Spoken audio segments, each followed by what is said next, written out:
rame banget. Monumen Pancasila Sakti atau sering disebut dengan Lubang Buaya adalah tempat pembuangan 7 jenazah korban pemberontakan G30 SPKI.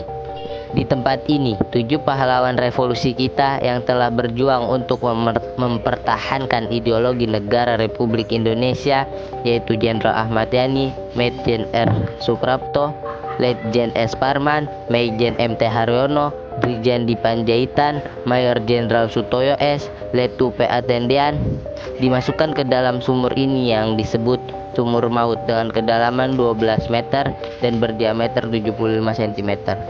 Dan di sini ada 4 pahlawan revolusi kita yang ditangkap, disiksa, dan dibunuh di sebuah rumah. Mereka adalah Mayor Jenderal S. Suprapto, Mayor Jenderal S. Parman, Brigjen Sutoyo S, dan Letu PA Tendean. Dan ini adalah pos komando, merupakan tempat di mana anggota-anggota PKI melakukan berbagai kegiatan seperti rapat dan koordinasi. Rumah kecil yang dijadikan pos komando ini sebelumnya merupakan rumah milik seorang penduduk di daerah Lubang Buaya.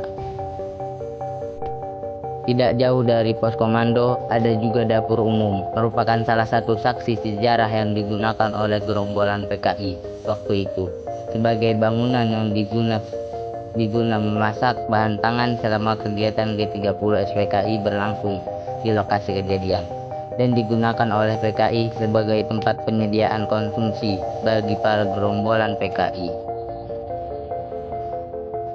Dan di sini juga ada truk. Truk inilah yang digunakan oleh para anggota PKI untuk menculik para jenderal. Tidak hanya truk, di sini juga ada mobil Jenderal Ahmad Yani, mobil dinas Soeharto, Presiden kedua Indonesia, dan juga ada Museum Pengkhianatan PKI yang masih termasuk dalam kompleks Museum Lubang Buaya. Adalah sebuah tempat yang menceritakan sejarah pemberontakan Partai Komunis Indonesia atau PKI. Di Museum Pengkhianatan PKI menyuguhkan beberapa diorama yang menceritakan tentang pemberontakan PKI di berbagai daerah di Indonesia. Dan di sini juga sangat banyak barang-barang dan foto dokumentasi pada aksi G30 SPKI.